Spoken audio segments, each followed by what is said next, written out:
Bab 2392 Perang Saudara 1. Dengan pikirannya, gerbang raksasa itu perlahan terbuka, dan lengan-lengan gelap yang tidak terhitung jumlahnya, cakar-cakar, dan bayangan-bayangan seperti tentakel menyeruak keluar, seakan-akan hendak menyeret seluruh medan perang ke dalam jurang. Setelah semua kematian itu, mayat hidup yang memasuki tanah bayangan, jiwa para pembunuh paling taat dari kaum asasin, tidak memilih untuk kembali ke Ether, melainkan tetap berada di sisi Saladin, bertarung untuknya. Dalam hal keimanan, kaum asasin tidak kalah dari pengikut tahta suci. Mereka bahkan lebih fanatik lagi dalam hal mengorbankan nyawa demi keyakinan mereka. Gelombang bayangan yang mengamuk tengah menyapu ke arah Suster Leibniz. Inilah legiun orang mati yang dipanggil Saladin secara langsung menggunakan alam bayangan. Mereka adalah perwujudan keinginan bayangan, makhluk yang melahap semua cahaya. Suster Leibniz tidak mundur.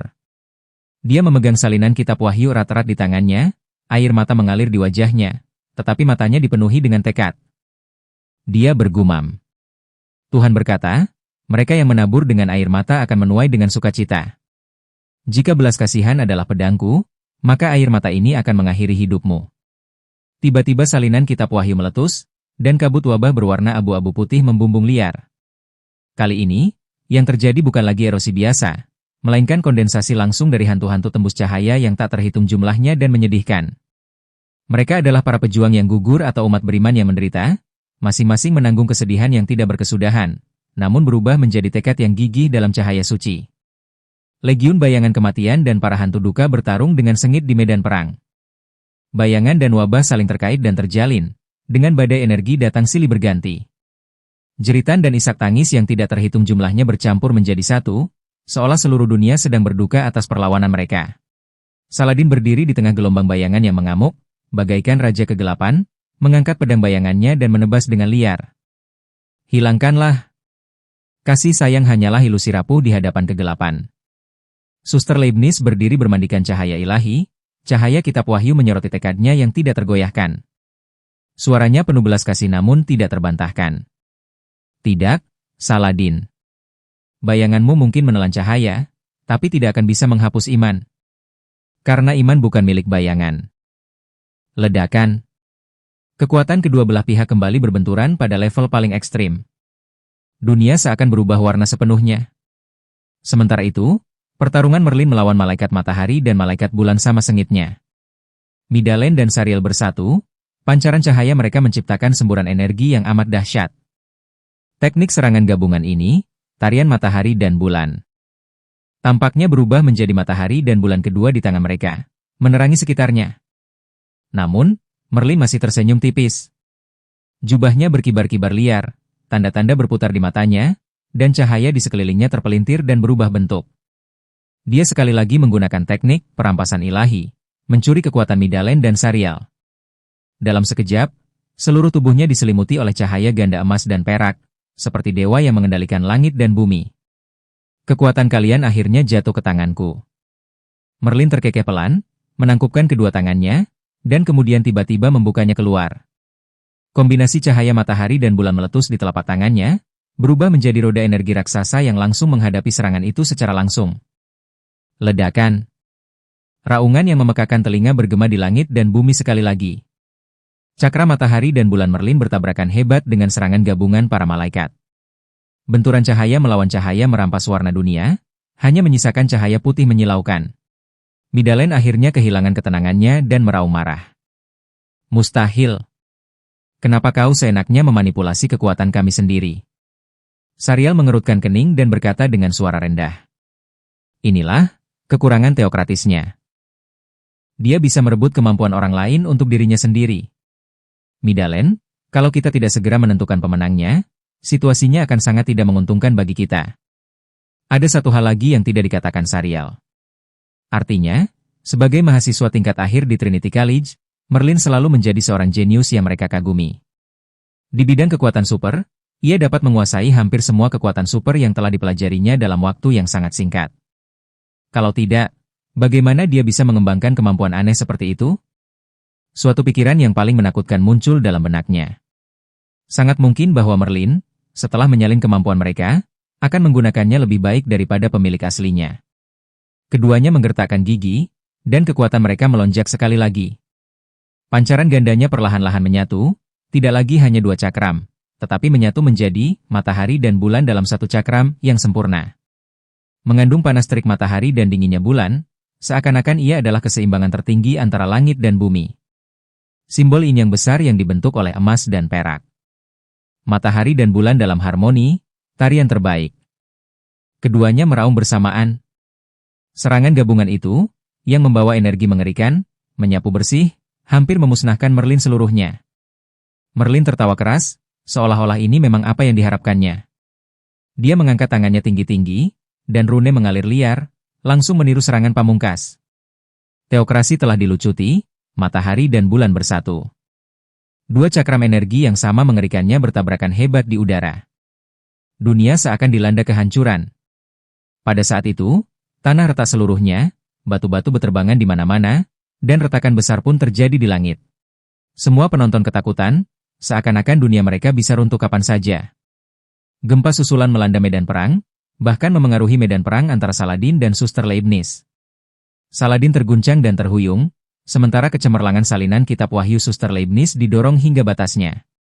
Seluruh medan perang kini telah menjadi arena bagi para petarung top dunia. Setelah sekian lama, medan perang tampak kembali tenang. Mayat-mayat yang hancur berserakan di tanah, dan senjata-senjata yang patah tertancap di tanah yang gelap, seolah merekam akhir dari pertempuran sengit itu. Pastor Orion tersandung keluar dari badai bayangan, tombak perak sucinya patah menjadi dua, moncongnya masih mengeluarkan asap sisa. Dasar orang-orang sesat terkutuk. Cepat atau lambat aku akan menghancurkan markas organisasi Tong dan membakar mereka di tiang pancang. Pastor Orion menggertakkan giginya, pertempuran yang baru saja terjadi terlalu brutal. Menghadapi dua pasukan mutan kuat secara bersamaan memang terlalu berat bagi mereka. Kalau saja para ksatria meja bundar dan legion iblis bayangan tidak enggan bertarung sampai mati, mereka semua pasti akan berjuang keras meninggalkan hutan matahari gelap hari ini. Dada Pastor Orion terangkat dengan keras, baju besinya hancur berkeping-keping, dan pakaiannya berlumuran darah. Napasnya rendah dan berat, setiap napas disertai rasa sakit yang menusuk. Bahkan cahaya suci yang terpancar dari sekujur tubuh Pastor Orion telah meredup drastis, dan cahaya putih bersih di matanya berkedip-kedip, seakan-akan dapat padam kapan saja. Mengapa mereka bisa mengetahui operasi rahasia kita? Rahasia tahta suci tidak mungkin bocor. Di sampingnya, Suster Leibniz juga terlihat sangat lemah. Dia masih menggenggam erat salinan kitab wahyu di tangannya, air mata masih mengalir di wajahnya, tetapi wajahnya pucat, seolah-olah dia bisa pingsan kapan saja. Aura suci putih terpancar darinya, seperti lilin yang berkelap-kelip tertiup angin dan hujan. Pastor Orion terengah-engah dan berkata dengan suara berat. Mungkin ada orang-orang dengan kemampuan istimewa di antara mereka. Sialan, itulah kenapa aku benci dunia yang penuh manusia super ini. Bab 2393 Perang Saudara 2. Hukum kausalitas dan sistem waktu keduanya berpotensi melihat ke masa depan, tanpa meninggalkan rahasia yang bisa disembunyikan. Suster Leibniz mengerutkan kening. Tidak mungkin, mereka tidak dapat memahami misi kita melalui kausalitas. Mereka membawa salinan kitab wahyu di dalam diri mereka, ini adalah perlindungan terbesar mereka. Salinan kitab wahyu sendiri mengandung kekuatan pikiran orang percaya yang luar biasa. Mereka yang memiliki kemampuan berdasarkan kausalitas atau waktu, yang ingin meramal masa depan mereka, akan terhalang oleh kekuatan pikiran yang dahsyat ini.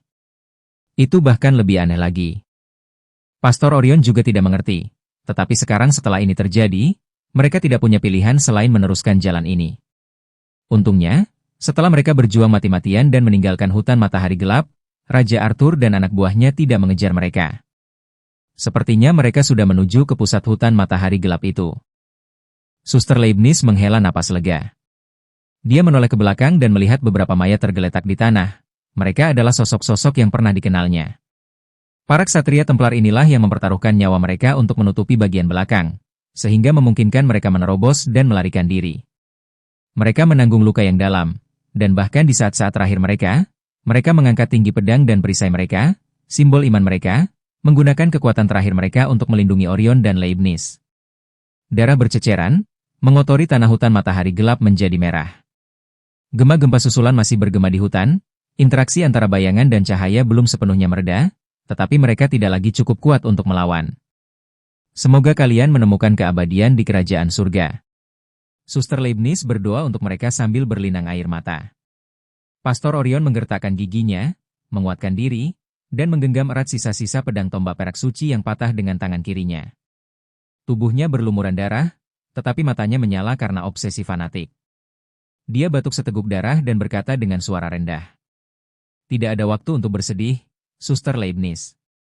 Kita harus segera pergi secepatnya. Aku khawatir keadaan akan berubah jika kita menundanya. Demi tujuan mulia Sekte Junzeng yang telah berusia ribuan tahun, kita harus menyelesaikan misi ini, bahkan jika harus mengorbankan tetes darah terakhir kita. Suster Leibniz menggunakan sisa tenaganya untuk menopang dirinya, kilatan tekad terlihat di matanya yang berkaca-kaca, suaranya lemah namun tegas. Ya, meskipun itu berarti mengorbankan segalanya, kita harus mencapai jurang kegelapan. Karena di sanalah asalnya, dan hanya di sanalah kita bisa mendapatkan jawaban yang sebenarnya. Suaranya bagaikan gumaman pelan, membawa tekad bulat yang seakan membakar habis kehidupan. Salinan kitab Wahyu masih memancarkan cahaya suci putih yang redup di lengannya, seolah menanggapi keyakinannya. Pastor Orion mengangguk dengan suara berat, obsesi gila terpancar di matanya. Dia tidak lagi memandang noda darah dan luka di sekujur tubuhnya, tidak lagi peduli apakah hidupnya akan segera berakhir. Pada saat ini, satu-satunya pikirannya adalah misi yang dipercayakan kepadanya oleh Paus, dia harus segera menyelesaikannya. Kita harus merebut kembali kekuatan yang terkubur di jurang gelap. Beberapa ksatria tersandung dan terhuyung-huyung, perlahan-lahan menjauh dari bekas medan perang. Di hutan matahari gelap, wilayah bayangan Saladin berangsur-angsur surut, dan kegelapan menelan mayat-mayat yang berjatuhan, seakan-akan mengubah hutan ini menjadi tanah kematian. Setelah pertempuran besar itu, sejumlah besar legiun iblis bayangan telah musnah dimurnikan, yang juga merupakan kerugian besar baginya. Di tepi hutan matahari gelap, saat api peperangan berangsur-angsur mereda, para ksatria meja bundar dan legiun iblis bayangan Saladin berdiri diam di atas reruntuhan yang diselimuti kabut hitam. Angin menderu, menerbangkan bendera-bendera compang-camping dan debu berlumuran darah, dan udara masih penuh dengan bau darah yang menyengat. Raja Arthur dan Saladin memandang ke kejauhan. Beberapa sosok tengah berjuang untuk menjauh, itu adalah Pastor Orion dan Suster Leibniz, yang terluka parah dan kelelahan. Mereka menghilang ke dalam kabut hitam di bawah perlindungan beberapa ksatria Templar. Mereka melarikan diri. Saladin berbicara dengan dingin. Aku tidak pernah membayangkan orang-orang itu akan mempertaruhkan nyawa mereka hanya untuk meninggalkan hutan matahari gelap. Raja Arthur mengangkat bahu, dan bahkan tertawa ketika berkata, orang-orang itu semuanya gila. Dia melirik Saladin dan berpikir dalam hati. Sama seperti kalian, sekumpulan orang gila. Lancelot mencengkeram senjatanya erat-erat, menatap sosok di kejauhan dengan ekspresi rumit. Mereka tidak mengejar, dan meski mereka curiga dan bermusuhan, tidak satupun dari mereka mengangkat pedang. Bukankah kita akan mengejar orang-orang itu? Mereka belum pergi jauh. Kalau kita terus berjuang, kita pasti menang. Lancelot berkata agak tidak yakin. Tidak perlu mengejar mereka. Raja Arthur menggeleng, tatapannya dalam. Itu bukan lagi prioritas utama kita untuk saat ini. Suara angin terdengar lebih sunyi dalam keheningan itu. Para prajurit kedua legiun itu tetap diam. Mereka berlumuran darah, banyak dari mereka yang terluka, namun masih tetap berdiri tegak. Sebuah konspirasi dari tahta suci. Suara Saladin perlahan-lahan merendah, tatapannya berubah dingin. Apapun yang mereka inginkan berada di luar pemahaman kita. Pastor Orion dan Suster Leibniz, mereka telah dipaksa sampai ke titik ini. Mendengar hal ini, Raja Arthur menurunkan kelopak matanya, sedikit perubahan tampak di wajahnya. Zhang Yi hanya memberitahu mereka bahwa tahta suci telah mengatur konspirasi besar-besaran, dan mereka harus mencermati pergerakan kelompok itu. Meskipun masih belum jelas apa yang secara khusus direncanakan tahta suci untuk dilakukan, hal itu tentu saja bertentangan dengan tujuan operasi aliansi manusia saat ini. Tanpa diduga, prediksi Zhang Yi tepat sasaran. Bau darah yang menyengat di udara membuat Raja Arthur merasa sangat gelisah. Tatapannya dingin saat dia berkata dengan acuh tak acuh. Mereka bilang itu atas perintah Paus, tapi kenyataannya, tahta suci tidak pernah benar-benar peduli pada umat manusia. Itu benar. Saladin mengangguk, tatapannya dalam dan tidak terduga. Mereka terus mengatakan itu demi cahaya dan ketertiban suci, tetapi keteraturan sejati seringkali hanyalah cangkang kosong di mulut mereka. Yang mereka kejar adalah kekuasaan, kendali, dan otoritas yang melampaui dunia ini. Raja Arthur mendesah tak berdaya. Bahkan, pada saat ini, tahta suci masih menimbulkan masalah. Apakah mereka benar-benar ingin melihat langit runtuh, pecahan bulan jatuh ke bumi, dan menyebabkan kepunahan massal kehidupan di seluruh permukaan bumi? Apa sebenarnya yang sedang mereka rencanakan? Kabut hitam berputar-putar di antara mereka, menutupi tanah merah darah. Raja Arthur mengingat nama itu. Zhang Yi. Nama asli Zhang Yi bukanlah rahasia, tetapi Raja Arthur jarang memanggil Zhang Yi dengan namanya. Seberapa banyak yang sebenarnya diketahui orang itu? Sial, dia menahan diri saat meminta kita menuruti perintahnya. Saladin tersenyum tipis dan berkata, setidaknya kita bisa yakin bahwa dia tidak punya niat buruk terhadap kita. Bagaimanapun. Dia menatap Raja Arthur, dan keduanya saling tersenyum tak berdaya. Dia sudah menjadi anggota organisasi Tong kita. Yah. Setelah kembali dari mata iblis, Zhang Yi memutuskan untuk memilih bergabung dengan organisasi Tong. Ini bukanlah tentang bergabung, tetapi lebih tentang menggabungkan kekuatan mereka. Organisasi Tong merupakan aliansi longgar dengan keinginan bersama untuk bertahan hidup di masa kiamat. Zhang Yi setuju untuk bergabung dengan organisasi Tong, dan secara resmi menjadi salah satu dari 4 ksatria fajar mereka, ksatria penipuan. Bab 2394 Perang Saudara 3. Namun, sikap Zhang Yi juga sangat jelas, dia hanya akan bertindak untuk keuntungannya sendiri. Dia akan berhenti kapan saja jika hal-hal yang ditawarkan organisasi Tong kepadanya kurang dari nilainya.